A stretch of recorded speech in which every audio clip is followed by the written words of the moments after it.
Hola, yo creo que muchos y muchas estamos de acuerdo en que para que una empresa sea sostenible es necesario el talento. En este episodio de Apambuto vamos a hablar sobre la necesidad de que las estrategias de sostenibilidad de las empresas tengan en cuenta a las personas y sobre todo a las personas que están más cerca de las organizaciones, es decir, a sus plantillas de empleados. Hemos invitado a Gianluca Rosanía para hablar de este tema porque tiene toda la experiencia y la autoridad para hacerlo.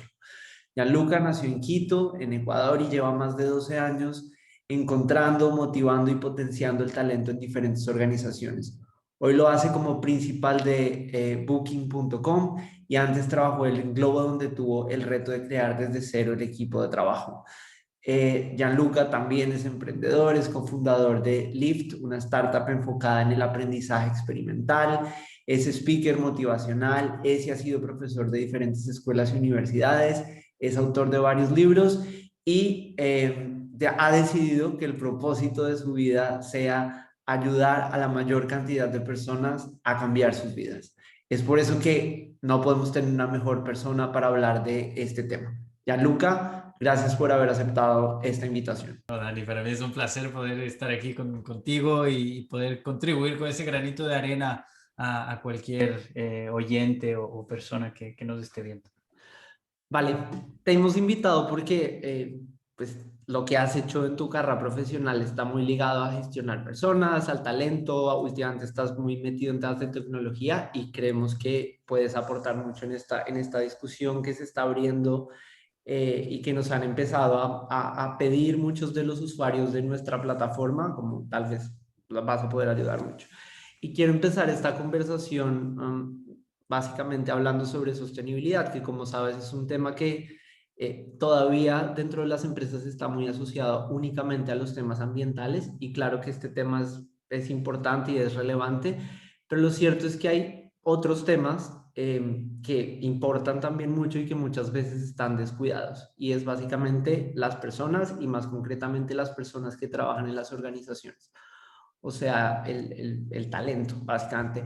Hace poco le oía a un CEO a decir que el talento debería ser el centro de las estrategias de sostenibilidad porque tal vez era el único elemento que los competidores no pueden copiarte. Eh, y, De y, acuerdo. y en ese orden de ideas, te quiero preguntar, desde tu experiencia, desde lo que has aprendido y desde lo que haces, ¿cuáles crees tú que son esos puntos que sí o sí debe trabajar una empresa que se apoyan las personas para ser sostenible en el tiempo? Bueno, excelente pregunta. Seguramente muchas personas estarán esperando que diga la cultura, la innovación, ya las voy a nombrar. Pero Dani, yo creo que me voy a alinear mucho con un autor que he venido siguiendo, que todos conocen, y si no, les recomiendo, que es Simon Sinek.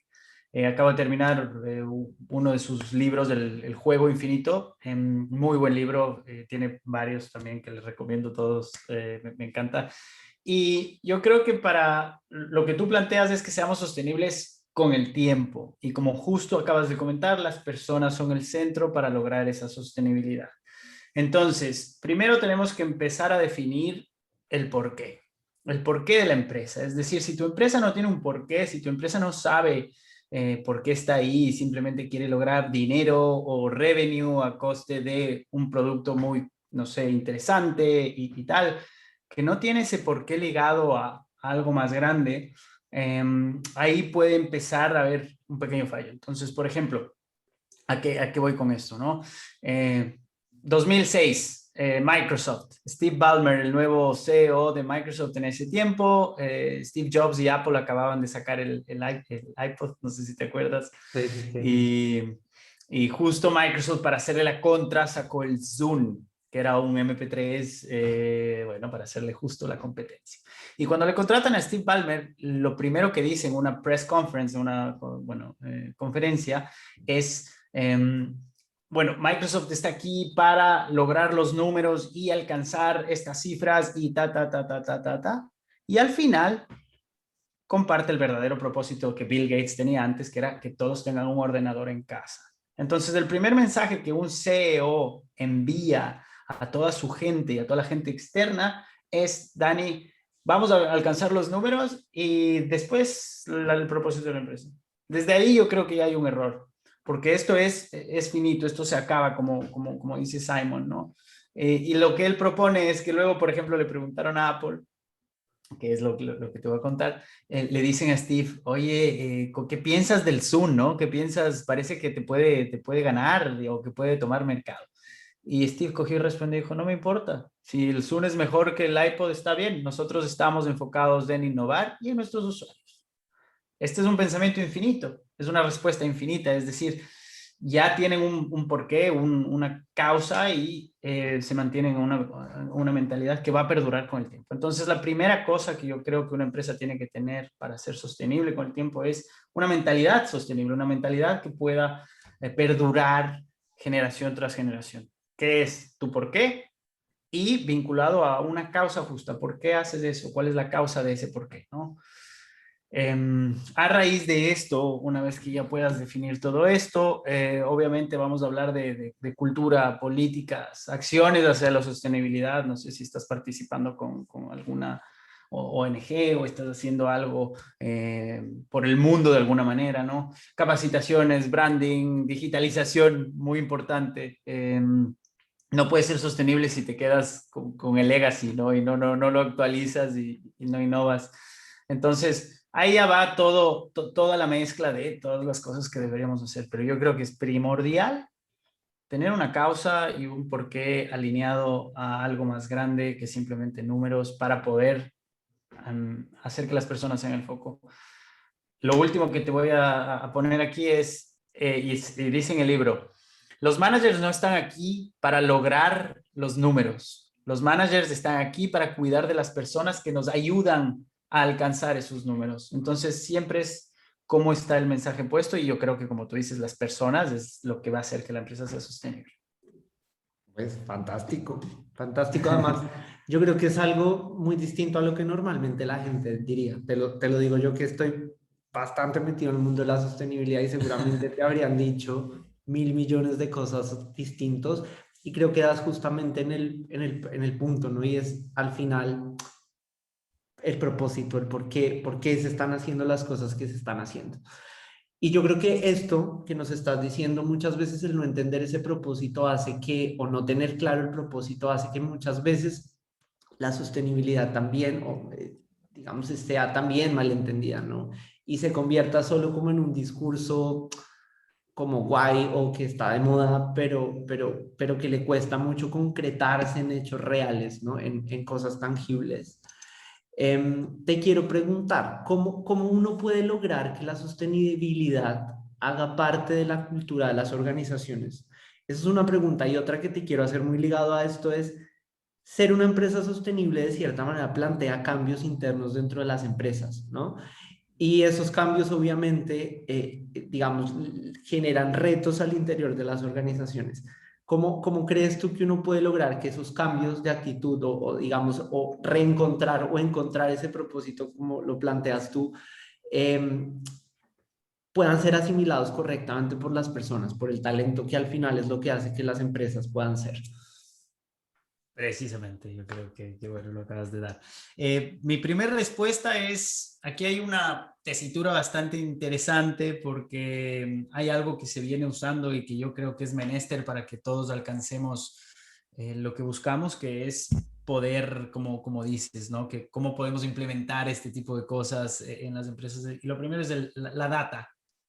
En general necesitamos data para tomar decisiones acertadas y estratégicas, porque si no, solo estamos especulando y con especulación nunca vamos a ser lo suficientemente estratégicos. Ahora, hay una línea muy fina entre la data y la gente. Entonces, siempre, hay alinea otra vez el mensaje anterior, ¿no? Siempre las personas y luego la data. Pero lo que te voy a decir es data. Y te digo esto porque en el talento, y tomo a Deloitte siempre como referente en los estudios que hacen, también hay estudios de Michael Page y tal, pero de varios estudios extraje un poco de data para compartir hoy. Y por ejemplo, la satisfacción del trabajador a día de hoy, y es uno de los mayores retos de la empresa, es un 13% de los empleados, dice,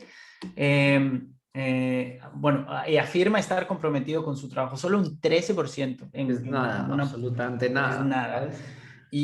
Y un 87% de las organizaciones cita la cultura y la implicación como uno de sus principales desafíos. Entonces, aquí ya tenemos un poco de data para demostrar cómo una cosita puede influenciar, ¿no?, en nuestra toma de decisiones o cómo vayamos a influir. Otra cosa, las generaciones.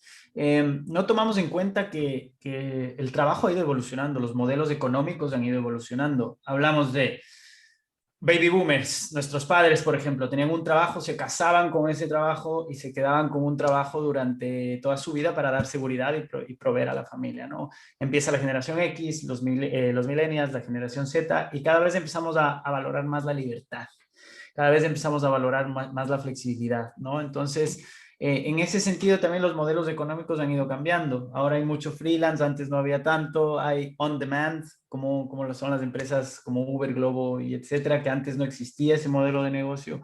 Ujú. Y, y ahora toda esta gente que busca libertad, y hablo de ellos porque vuelvo a citar otro dato de Deloitte, la gran mayoría de los millennials, del 87%, cree que es sumamente importante que el éxito de un negocio no sea medido solamente por resultados económicos. Es justamente lo que te dije atrás. Entonces, ya ves que las nuevas generaciones quieren más de un 85%, están buscando un propósito, están buscando un porqué, están buscando alinearse a esa causa justa de tu compañía que pueda perdurar en el tiempo, ¿no? Y eso es súper interesante porque, otra vez comento, es un cambio total, modelos económicos, generaciones y personas. Entonces, hay muchos más datos que puedo compartir, pero al final es eso, ¿no? Otro, por ejemplo, de Page Group en 2019 que decía el índice de confianza laboral elaborado por el grupo apuntaba que para un 87% de los candidatos trabajar en una compañía socialmente responsable era uno de los factores clave al elegir su nuevo trabajo. Otra data. Y Sí. tengo mucha más data ahí, pero esa es la idea. Esta data está ahí. Podemos ir todos a Google, obtener data y con la data hacer un dashboard o poder enseñar la data de una manera óptima y poder influenciar en que se aplique. Y tomar mejores decisiones. Total. Súper interesante esto que planteas. Hay otra cosa sobre la que te quería preguntar, que yo creo que es un tema que está muy de moda hoy dentro de las organizaciones y es el tema de la diversificación y la inclusión dentro de las plantillas de trabajo, ¿no? Yo creo que esto cada vez, un poco como lo planteas tú, no solo, es decir, hay muchísima gente que tiene hoy la capacidad de ver o que está buscando básicamente lugares donde justamente los temas de sostenibilidad se toman con más seriedad y son prioritarios para las empresas. Y uno de esos es justamente la diversificación y la inclusión de las personas. ¿Cómo conseguir que las empresas sean realmente una representación de la sociedad y no que sean como unas islas aisladas y se conviertan en unos espacios que realmente no son representativos ni del talento, ni de lo que somos, ni de lo que, ¿no? Ni lo que se espera también de las empresas? Ujú.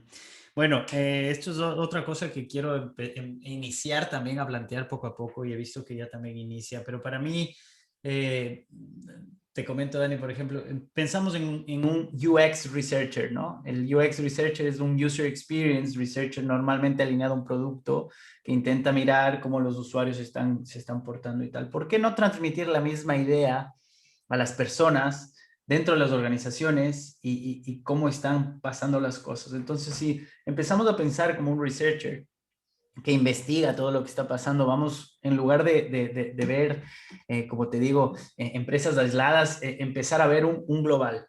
Y si yo fuera researcher, lo que haría es, ok, empresas, tenemos un ecosistema que está evolucionando de esta manera, que ya lo estamos viendo, hay hasta modelos predictivos con data ahora para el futuro, pero a día de hoy ya tenemos data que nos demuestra cómo está.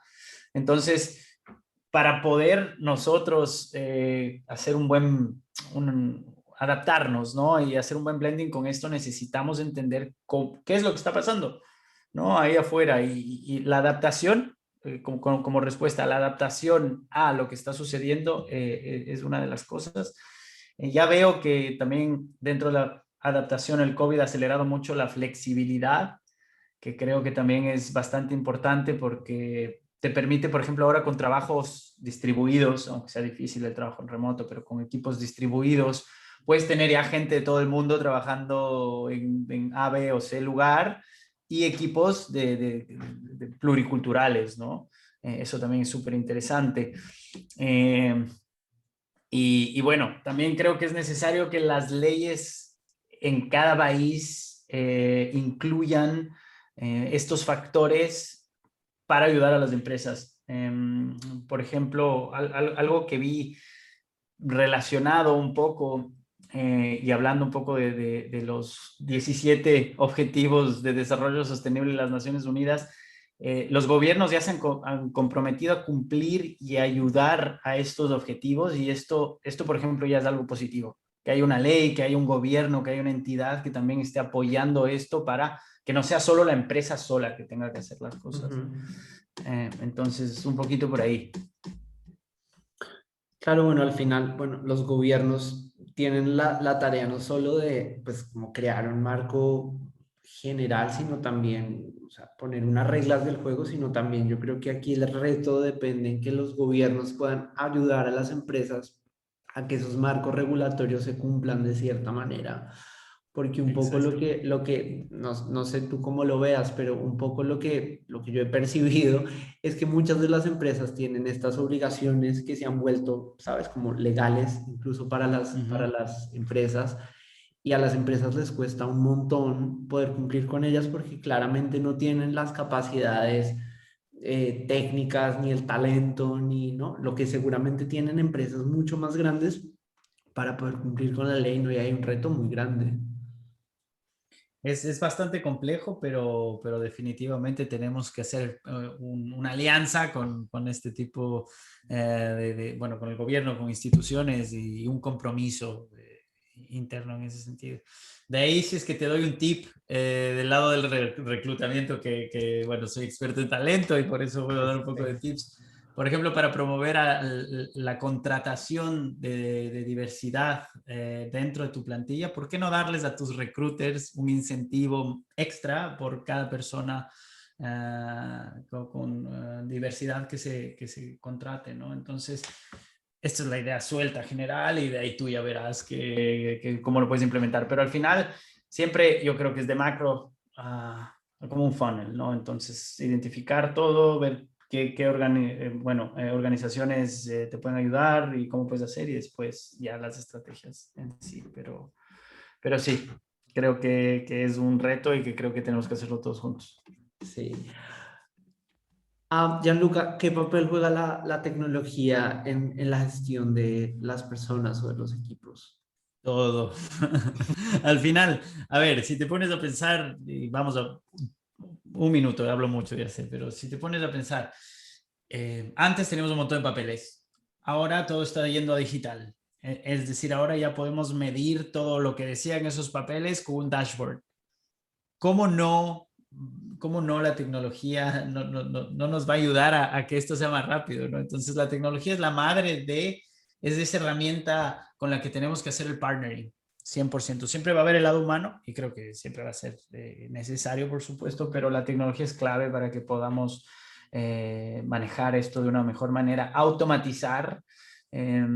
Justo el otro día que conversamos me comentabas un poco más y se me ocurría, ahora hay inteligencia artificial que está intentando automatizar procesos que sean recurrentes en muchas empresas para que las personas podamos pensar o ejecutar cosas que ya sean más cognitivas, ¿no? Que sean más de estrategia, de pensar y de tal, y que el AI se dedique a hacer todo los procedimientos. Ahora por ejemplo, Macmira se unió a Microsoft y hay un whisky hecho con inteligencia artificial que hace todos los procesos y las personas, bueno, ya se dedican a lo suyo. Pero hay mucho, hay Sí, mucho. sí lo leí hace muy poco. Sí, Ah, es sí, interesante. bueno, es que, bueno, lo que tú dices al final, la tecnología está, o sea, es un potenciador de muchísimas cosas hoy, ¿no? O sea, es impresionante. Totalmente, totalmente. Así que aliarse con la tecnología, mostrar data y el human first. Sí. Sabes, antes de terminar, digamos, porque queremos que este espacio sea lo suficientemente corto como para que la gente a este punto no se aburra porque somos súper, bueno, podemos enrollarnos mucho a los que nos gusta el tema, podríamos durar horas hablando de estos temas y ya está. Si tú fueras hoy el CEO de una compañía o de la compañía para la que trabajas actualmente, ¿cuáles serían las tres cosas que tú harías para que la gente de tu empresa estuviese feliz? Definitivamente el propósito, otra vez, por ejemplo, en una de las empresas para las que trabajé, en varias de las empresas para las que trabajé, no había un propósito. Y después de años de estar en el juego, voy a decir, se planteaban empezar a poner un propósito. Entonces, definitivamente mi primer paso es y siempre será poner un propósito y una visión, ¿no? Para mí, esa causa justa que está alineada al propósito. Lo segundo, las personas. Y otra vez, como dije, para mí son las personas a las que tenemos que cuidar porque gracias a ellas alcanzamos lo que queremos alcanzar, la visión que tenemos. Entonces, todo lo que esté alineado a cuidar de las personas, absolutamente todo. Entonces, ahí podríamos hablar de nursery, formaciones, gamificación, incentivos, programas de cuidado, desarrollo, lo que se nos ocurra, pero cuidar a las personas. Y lo tercero, que creo que es importante ahora, es la flexibilidad. Otra vez, leyendo a las generaciones y a los modelos de trabajo. Entonces, iría por la flexibilidad. Y ya ahora sí, para dejarte ir, te quiero preguntar, muchas veces las empresas, sobre todo las más pequeñas, obviamente tienen muchos obstáculos a la hora de hacer todas estas cosas que en las empresas que son mucho más grandes, pues son mucho más fáciles porque hay recursos, porque hay dinero, porque hay talento, porque hay personas, porque hay muchas cosas. ¿Cómo quieres hacer como una especie de reflexión, sobre todo enfocado a estas personas que trabajan en este tipo de organizaciones y se tienen que enfrentar un poco a todos estos retos, porque igual las grandes o las pequeñas tienen los mismos retos al final, eh, para poder, digamos, pero tienen que hacerlo, digamos, con las uñas, por decirlo de esta manera? No, no. Un mensaje para esas personas. Simplemente ahora la tecnología está al alcance de todos y yo iría a open source. Yo iría a alguna plataforma open source que me ayude literalmente a poder obtener la data necesaria para influir en los líderes y de esta manera poder implementar lo que necesitamos, porque al final las cosas están ahí. Y puede ser que hayan cosas costosas, pero al mismo tiempo hay open source, que es gratis, y hay cosas también económicas, pero simplemente saber dónde poner el budget. Entonces, sí, yo iría a open source, tecnología y personas. Gianluca, gracias por tu tiempo. No, es un placer haber podido compartir y nada, seguimos sumando. Claro que sí.